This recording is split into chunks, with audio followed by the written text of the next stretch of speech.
911 emergency. It's October 21st, 2001. Thomas Morris Jr. is calling for help. My breathing is labored. My chest feels constricted.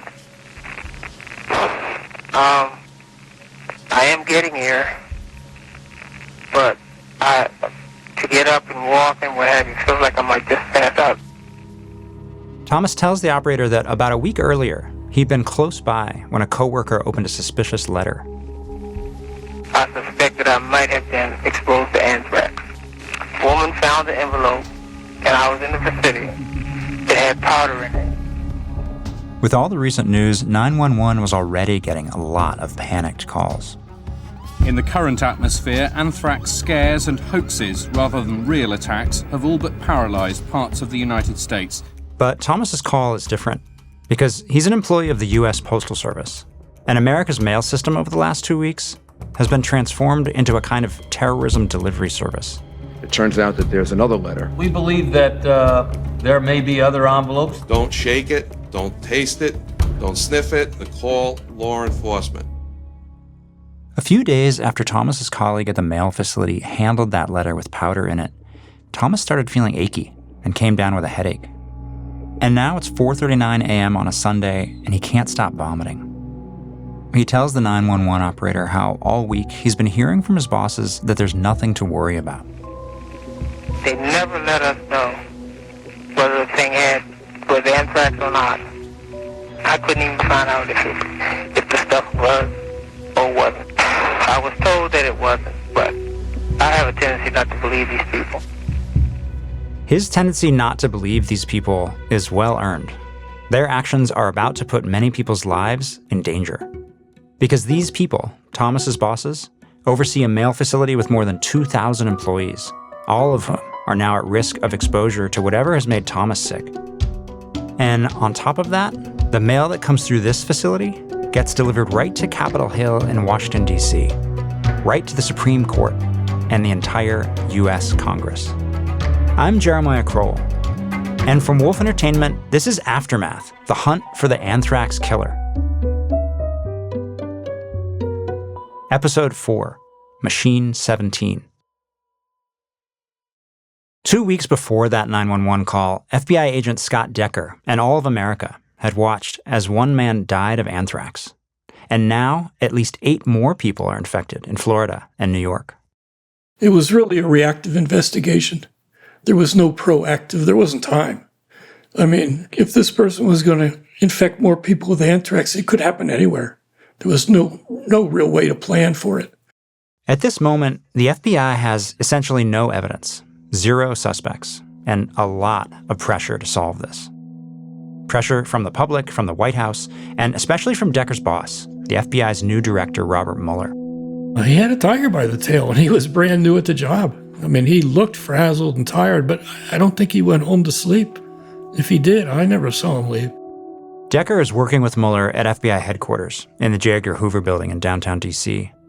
The director's office is just a few steps down the hall, and Decker can almost feel the weight of Mueller's expectations bearing down on him.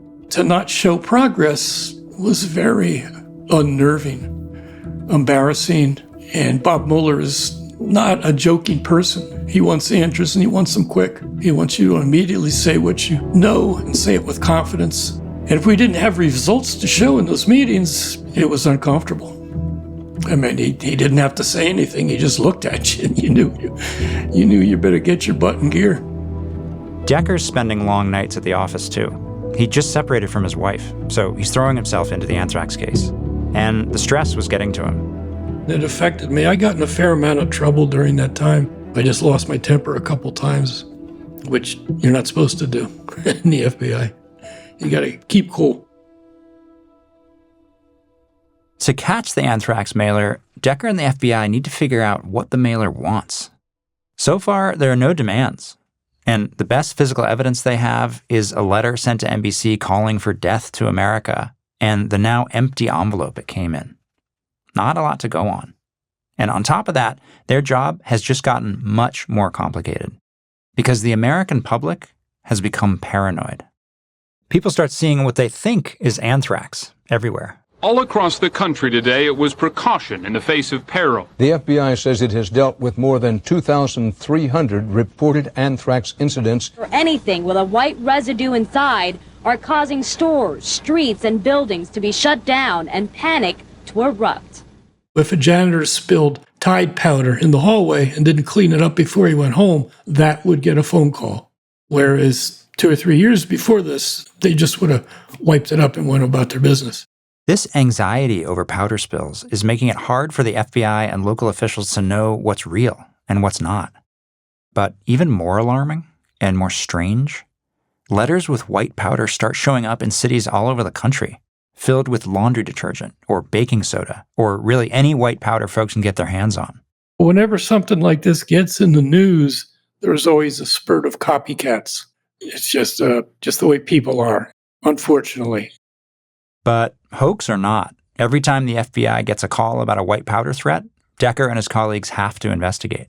We had 3 different groups analyzing each and every threat. And that was the edict from the director's office. So an anonymous tip could be called in with zero credibility from our standpoint, but it had to be run down. And that's a huge use of resources. And unfortunately, it's only going to get worse. A few miles away from FBI headquarters, U.S. Senate Majority Leader Tom Daschle is heading into work on Capitol Hill.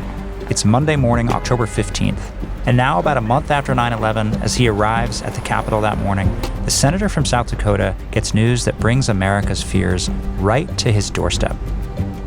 My chief of staff told me I better sit down because an intern had just opened up an envelope in my Senate office.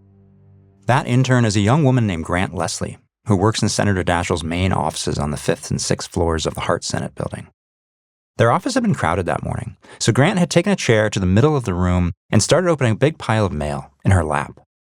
In an interview with PBS Frontline a decade later, she's still able to recall in vivid detail the moment one particular letter caught her eye. I remember looking at it, and it looked like children's handwriting, and the return address was the 4th grade class. So I remembered thinking, oh, this is from kids. This is going to be pretty cute. I can't wait to see what they're writing to Senator Daschle about. And I turned the letter over, and there was just a piece of Scotch tape on either side of the letter. Nothing weird or unordinary, just sort of a thick letter that needed Scotch tape to keep it closed is what it looked like. So I took the scissors and cut into the corner of the letter just about an inch, and white powder immediately fell out all over me. On my skirt, on my shoes, on my hands, just all over my lap. She gently moved the envelope far from her face. I remember holding the letter with 2 hands down by my feet, and I said, "Hey guys, I just spilled white powder all over myself." And everybody sort of froze and looked at me. This aerosolable anthrax had pervasively covered and got into the atmosphere around her. There were, I think, 27 people at the time in the office, and they were all exposed. The FBI arrives within minutes. We were escorted up to the suite where the letter was opened. Arriving on the scene is another FBI special agent named Scott. This one, Agent Scott Stanley. We have a white powder letter, we have somebody who's been exposed, and everybody in that suite has been exposed. And just like Agent Scott Decker, he's a scientist with a PhD in biomedical sciences. The individual who opened that letter was still sitting in a chair. We did not enter the suite. She was still sitting in a chair holding the envelope with the powder on her lap. I think fortuitously, this individual had just been trained on what to do if you open up a white powder letter, and she remained very calm, held it upright so nothing else spilled out of it. Agent Stanley takes stock of the room, still crowded with members of Daschle's staff. How do you protect them? What do you do? What do you tell them? And the fact of the matter is that if you ultimately want to protect them, you got to go do your job, right? First, he's got to safely get that envelope out of this room. So a hazmat officer carefully places it in a container, and they send it to the lab for testing to make sure this is indeed anthrax. Then, first responders give Grant Leslie and everyone in the room nasal swab tests and a detailed decontamination. Showers, their clothing gets bagged, and they're given a 3-day supply of Cipro. Then they have an agonizing wait to know if they've been infected. Test results could take up to 24 hours. And they may not be the only ones exposed. Because looking around the room, Agent Scott Stanley sees a problem. Air vents. Anthrax particles will act as a gaseous material. They will just circulate through the air and move as a gas, right? If you have heating, ventilation, and air conditioning on, you can move that through the whole building very quickly. At all costs, the FBI wants to contain the anthrax. Because if it gets into the ventilation system, it's not only this building they've got to worry about. Unless you're an insider, you wouldn't know this, but there are underground ventilated tunnels that connect a bunch of the buildings in DC, including Senate offices within the Capitol itself. And inside those Capitol buildings, as many as 20,000 staffers, lawmakers, and visitors walk in and out every day. They shut the air conditioning off. But it might be too late. Stanley, the FBI, and the White House can only hope they've done enough. As the deadly bacteria have now turned up in the American capital. I just talked to Leader Daschle. His office received a letter, and it had anthrax in it. The staffers that had been exposed are being treated.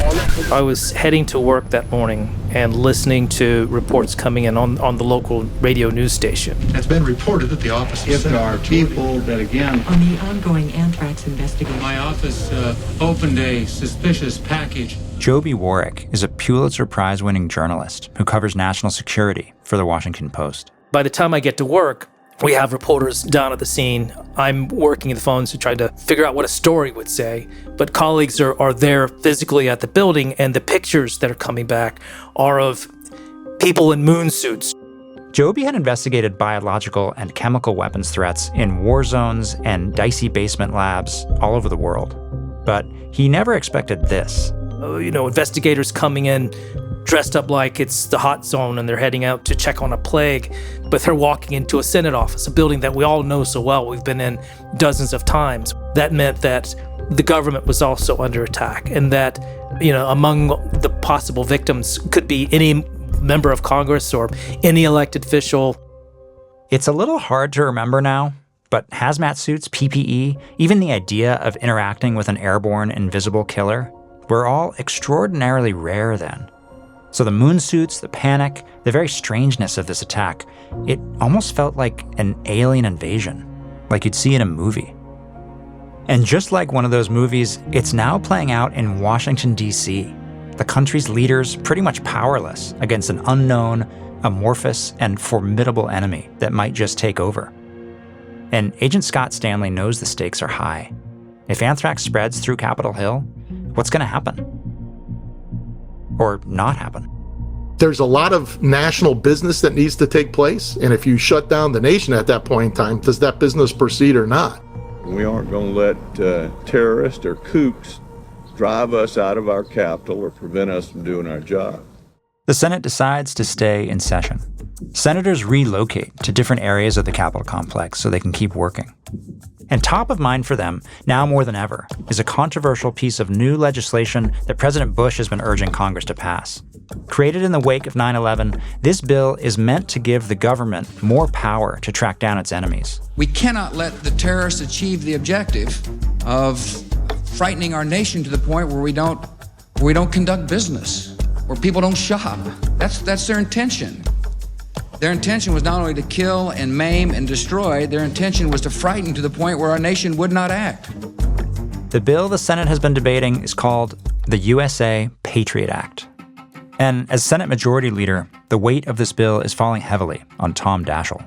It's just very, very intense. There was a daily, hourly cacophony of voices and ideas and demands. In the Senate, I urge you to take a look at this. This is not security versus privacy. This is a major national security threat. Some senators, like Daschle, do see it as security versus privacy. They're afraid the Patriot Act may go too far in loosening privacy laws. But anthrax showing up in the Capitol has turned up the pressure. The Bush administration was pressing Congress very hard, saying it was urgent. This is a bill that is vitally needed The president has called for it, the attorney general has called for it, and we shouldn't delay in passing it. While Congress is debating the legislation to fight terrorism, the FBI is reckoning with the actual impact on the ground. They're still trying to figure out the reach of the anthrax spores from Daschle's office. Good morning. Lieutenant Dan Nichols with U.S. Capitol Police. Wanted to call a press conference this morning to update you on the situation we have ongoing in the Hart Senate office building. We don't think it came into the ventilation system. What we want to do, though, is make sure that it did not. And we were going to err on the side of caution on this.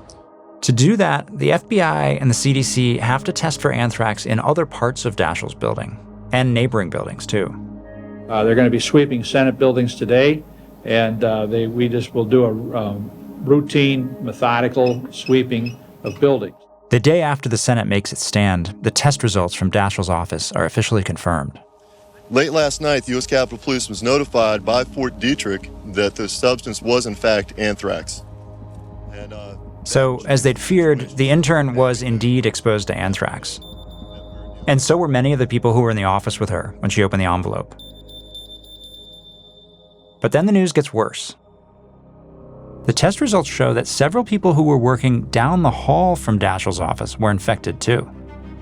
Agent Scott Stanley's fears about the ventilation system may be coming true. The anthrax has spread. You know, what is everybody? A dead man walking? You know, it was a human experiment in progress. Nobody knew how it would come out. The latest letter to have been discovered, addressed to a congressman, is thought to contain literally billions of spores of the deadly disease. We live in a new era where someone is using the deadly bacteria as a form of terror. And then, when the rest of the test results come in, the really bad news comes. It was discovered that a sample came back from the Ford House office building mailroom as positive for anthrax. So they now know there's anthrax not just in multiple rooms of Daschle's building, but in several neighboring buildings as well. The U.S. House of Representatives is closing offices today. Nothing like this has ever happened. The last time Congress was interrupted and the Capitol shut down was more than a century earlier, for the War of 1812. Our national capital region was just chaotic. It was a buzz. There was people everywhere. There was absolute fear, hysteria. Like so many instances in this country, we don't get anything done until we have a crisis. Now we have a crisis. It was deeply unsettling. It was terrifying. It made it feel that much more personal, that much more threatening to us. Joby Warwick, the Washington Post reporter, saw all of this unfold over the next few days in real time, just blocks from his office. To see them shut down, to see yellow police tape, to see soldiers and police officers around, to see images of investigators coming into the building with their biohazard suits. Agent Scott Stanley watches hundreds and then thousands of people line up in another building to get nasal swabs and a 3-day supply of Cipro. There was just a tremendous surge capacity that came into the Capitol from the military, from the Coast Guard. We had strike teams, we had decon teams, we had people going in, nasally swabbing thousands of patients. And this was all at the Capitol at the United States. Everybody who was responding at the time had been dealing with for 20 plus hours a day. Nobody was getting any sleep. Everybody was working themselves to the bone. This is the worst biological attack in this country's history. About 36 hours after the Daschle letter was opened, much of the U.S. Capitol complex is evacuated and closed. But in this catastrophe, there's a tiny silver lining for the FBI. They now have another envelope, this one with some anthrax remaining in it, and now a second letter. It's reported to contain the words, "Death to America, death to Israel. Allah is great. You cannot stop us. We have this anthrax. You die now. Are you afraid?" The FBI compares the D.C. letter to the New York letter, and there are striking similarities. First, some of the letter's wording, death to America, death to Israel, Allah is great, is the exact same language. And so is the way it's written. It was the same style of handwriting, very, very similar, if not identical. To my view, it looked the same person had written it. This basic evidence is a big break. It's the first time the FBI can really start to hone in on the person who's mailing these letters. And on the envelope, Decker finds even more. There's a series of invisible dots, squares and lines and circles, and those are visible under black light. And the Postal Service puts them there, and that's the way they track mail. So with the help of the Postal Service, they can now use these barcodes to trace the exact path the Daschle letter traveled after it was mailed. It first arrived in D.C. in a mail bag at a sorting facility called Brentwood. The mail in that bag got separated into bins after midnight on October 12th, and the letter was scanned at 7:10 that morning and moved on a metal cart to one of the facility's giant high-speed mail sorters, this one called Machine 17. Machine 17 can sort about 37,000 letters an hour. It spat out the Daschle letter, and then mail carriers delivered it to the Hart Senate building around noon. All of this tells the FBI how the Daschle letter got to Capitol Hill. But it's the mailing facility itself that grabs everyone's attention. Because Brentwood, the place that processed and delivered the letter that shut down Capitol Hill, it's still open and running.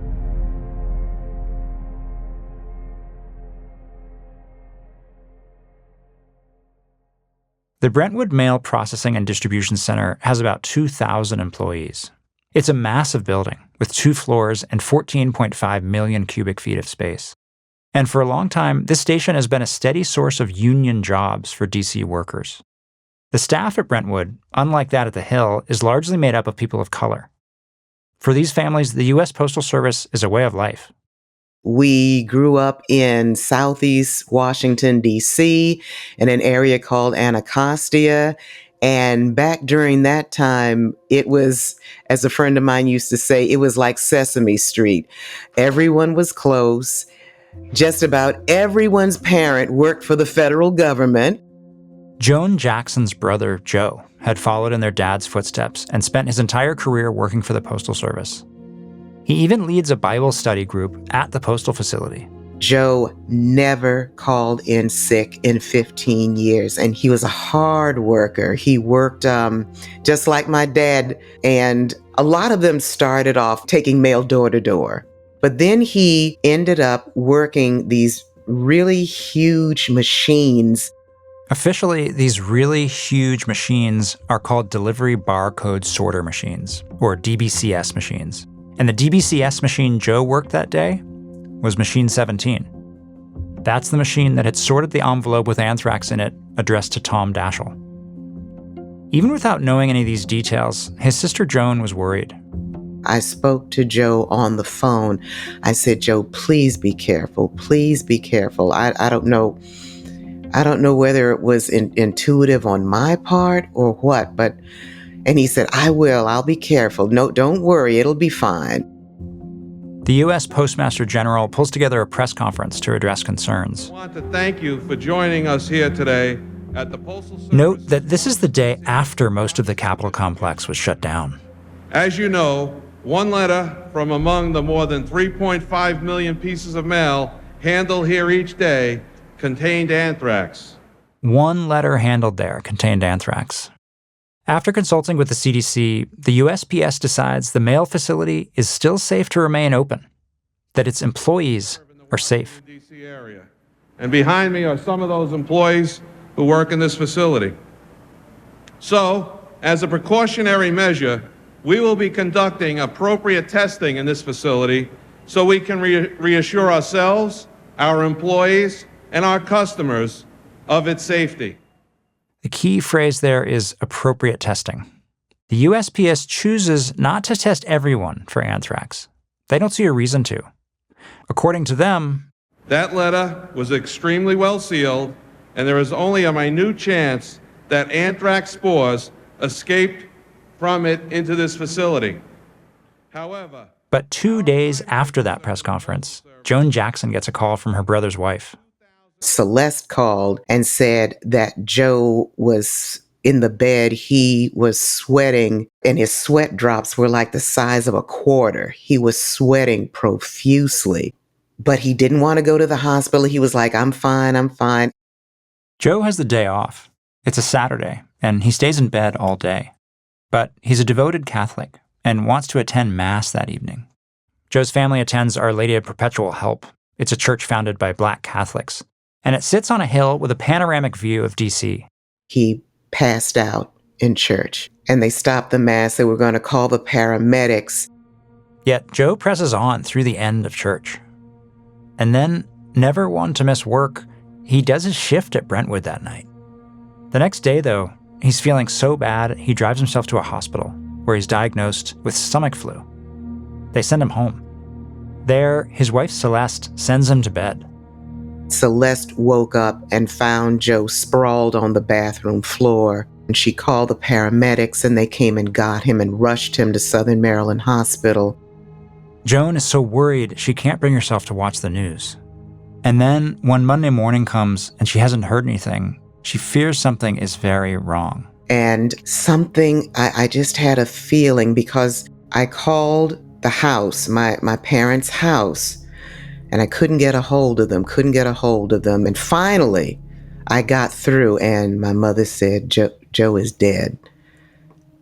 And I must have gone into shock or whatever. I'm like, what? And she said it was from anthrax. 7 days after the Capitol was infected, postal worker Joe Cursine dies. He was 47. That was the first time I had ever seen my dad with tears in his eyes. It was difficult. It was very difficult.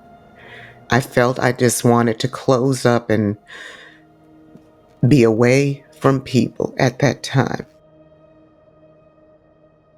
That weekend that Joe was sick was a terrible time for postal workers at Brentwood. 2 other employees from the facility show up in a DC emergency room with flu-like symptoms. At least one of them had been working in the same area around Machine 17 near Joe. And that Sunday morning is when Thomas Morris, another one of Joe's coworkers, made that call to 911. I suspect that I might have been exposed to anthrax. My breathing is labored, my chest feels constricted. Thomas Morris Jr. had been working as a mail sorter for the U.S. Postal Service for 28 years. Part of his job was to verify the Senate's mail by hand and place it into a particular tray. By the time he called 911, he'd been home for a couple of days with what doctors had told him was a virus. They'd so far suggested only Tylenol. Now, it's 4:40 in the morning on a Sunday, and he's worried. He tells the 911 dispatcher about a suspicious letter, not the one that made it to Daschle, a different letter with powder in it that one of his colleagues had opened near him. They never let us know whether the thing was anthrax or not. They never treated the people who were around this particular individual and the supervisor who handled the envelope. You can hear it in his voice this time around, the frustration. His understanding that, at least in this moment, the only person looking out for Thomas is Thomas. I couldn't even find out if the stuff was or wasn't. I was told that it wasn't, but I have a tendency not to believe these people. It turns out that letter had been sent off for testing and had come back negative. But somehow, Thomas is still sick. The 911 operator sends an ambulance to his home in Maryland.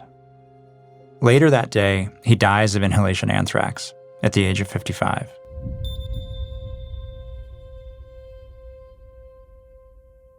These 2 postal employees join a list of public servants who have died over the past 2 months while serving their country. Our hearts are heavy, knowing that 2 co-workers have become the latest victims of terrorism. Thomas Morris and Joseph Cursine are the second and third victims to die of anthrax inhalation in less than 3 weeks. This huge facility is now closed and likely to remain so, but 2,000 people worked here, and the authorities admit they have no idea just how many of these may have been infected. Brentwood finally closes, and the CDC runs tests. The results are both surprising and not surprising. Government anthrax tests at this postal sorting center in Washington reveal 14 so-called hotspots, rendering the facility officially contaminated. Those hotspots are clustered on the first floor, all right around one spot. Delivery barcode sorter machine 17. Agent Decker says that it was only in the weeks that followed that the CDC and the FBI uncovered, too late really, a heartbreaking discovery. The machines actually squeeze the envelopes as they're pushing them down the line, reading the addresses, the zip codes. So they build up a lot of paper dust, and periodically they'll clean the machines with an air hose. Which means it didn't matter that the Daschle envelope had been sealed, even well sealed. These machines had squeezed the anthrax spores out, and the compressed air hoses had sprayed them into the air for mail workers like Thomas and Joseph to breathe. That's only one of the ways the anthrax could have ended up in the lungs of Joseph, working Machine 17, or Thomas, who rifled through the mail by hand. But what's clear to many is that the Postal Service's faith in a sealed envelope was misplaced. And now many of their other choices are called into question. During hearings, the chief of the Centers for Disease Control and Prevention faces criticism and defends decisions to not immediately treat Washington postal workers with these antibiotics. We had no cases of inhalation anthrax in a mail sorting facility, and there was no reason to think, based on everything we had seen so far, that this was a possibility. Local postal union leaders said the 2 deaths might have been prevented if officials had respected workers' requests for earlier testing and antibiotic distribution. Among the thousands of postal workers being checked out here today, there's real anger that while last week staff on Capitol Hill were screened, they were not. The difference between the way the 2 threats in D.C. were handled was striking. They shut down, both houses immediately for that. Why the postal workers were not immediately, told to go home when there was even the threat of anthrax going through, I don't know. I think it's shameful. It's just happened. So, yeah. The Brentwood facility was kept open 4 days after most of Capitol Hill was shut down. 2 other postal workers went to the ER that week and were diagnosed with anthrax. Their cases were more mild. They both lived.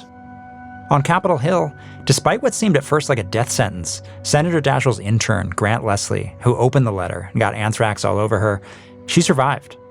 She was one of 30 people on Capitol Hill who were exposed to anthrax, and none of them died. All of them were treated immediately with Cipro. That simple step may have saved lives in the postal facility. About 2 weeks after the Daschle letter showed up on Capitol Hill, Joseph Cursine Jr.'s funeral is held at his same beautiful church overlooking the city. They had, the little trucks that postal workers carry mail to people's homes. They had a procession of them in front of the hearse to take Joe to Mount Olivet Cemetery. And he's buried now with my sister and my mother and father. The Archbishop of Washington, D.C. presides over the service. The mayor shows up, and scores of postal workers attend to honor their fallen colleague. Ultimately, decontaminating Brentwood would take 26 months and cost $130 million. Machine 17 was dismantled and destroyed in the process. Today, the Brentwood Mail Center is called the Joseph Cursine Jr. and Thomas Morris Jr. Processing and Distribution Center.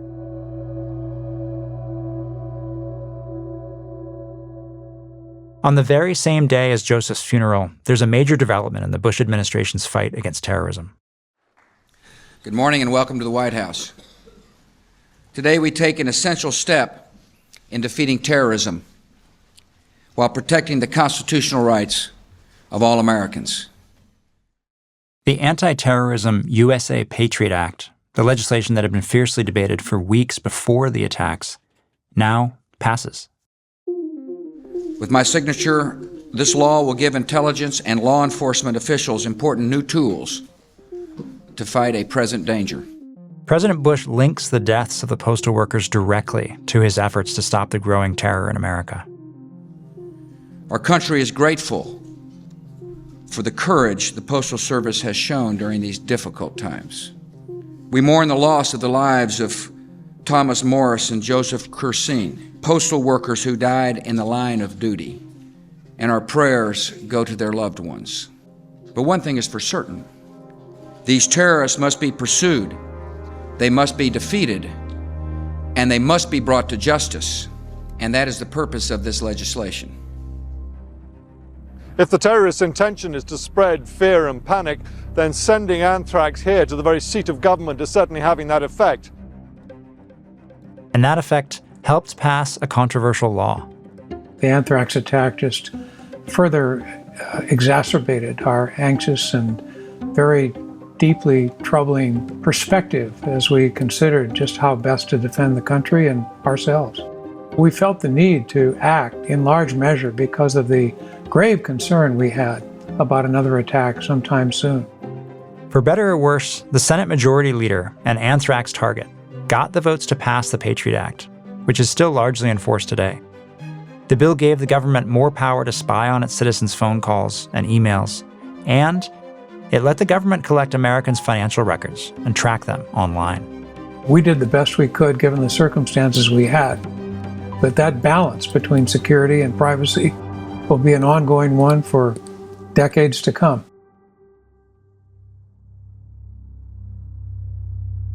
It's still only late October 2001.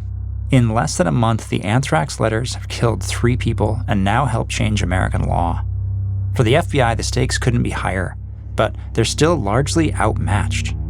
This is a unbelievably complicated threat. How do we respond to this? And it can kill tens of thousands or hundreds of thousands. So at that point in time, you are on an absolute war footing. You are trying to do everything within your power to stop that next incident and to mitigate and respond to the crisis that you have in your own backyard. As for Agent Decker, he knows what the playbook should be. Focus on the evidence. But it's not that simple. It wasn't just simply, gee, let's sit down calmly and plan how to use this tiny bit of evidence. It was, shit, look what's going on in Capitol Hill. What the heck's coming up next? The fear the letters were causing seemed to the FBI to be at least part of the mailer's motivation. That media and politicians were targeted suggests the anthrax letters were aimed at trying to do more than kill. They're angling for attention. It's a clue, but it doesn't get them much closer to the killer. As for evidence, the FBI now have letters from New York and DC, so they know the handwriting looks similar. But there's no human DNA, no fiber traces, no fingerprints, nothing that points to the killer. There's no way to know when the next attack will come, and the FBI isn't even close to being able to stop them. And in Washington, D.C., they don't have anything but a giant mess to clean up. We had a lot of hazmat teams that were taking samples on Capitol Hill, and their job was to identify what was contaminated so we can shut it down and then clean it. Their testing identifies 7 buildings that'll need to be cleaned. And as Agent Decker and his colleagues are making their assessment, one of the agents sees something that doesn't make sense. He looked at it in terms of mail flow. He looked at it and he said, I can see the path for the Dashiell envelope, but it looks like there's another path of contamination and we don't have an envelope for that. This new trail of spore disbursement can't be attributed to the Dashiell letter. If Decker's team is right, a second DC letter loaded with anthrax is still out there. It seems the FBI simply can't stop these letters from coming. And while a clear picture of the anthrax killer is about to come into focus, it's not the image the White House wants.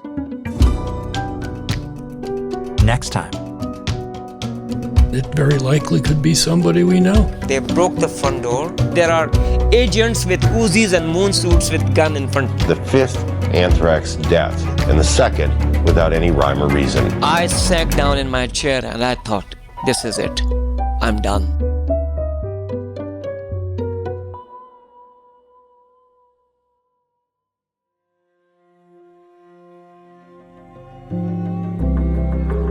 Aftermath, The Hunt for the Anthrax Killer is a production of Wolf Entertainment, USG Audio, and Dig Studios, in collaboration with CBC Podcasts. The series is hosted by me, Jeremiah Kroll. It's created, written, and executive produced by Scott Tiffany and me at Dig Studios. Aftermath is executive produced by Dick Wolf, Elliot Wolf, and Stephen Michael at Wolf Entertainment, Josh Block at USG Audio, and Janielle Kastner at Spoke Media. The series is produced by Kelly Kolf. Story editing by Janielle Kastner. Sound design and mix by Evan Arnett. Original composition by John O'Hara. Production by Spoke Media.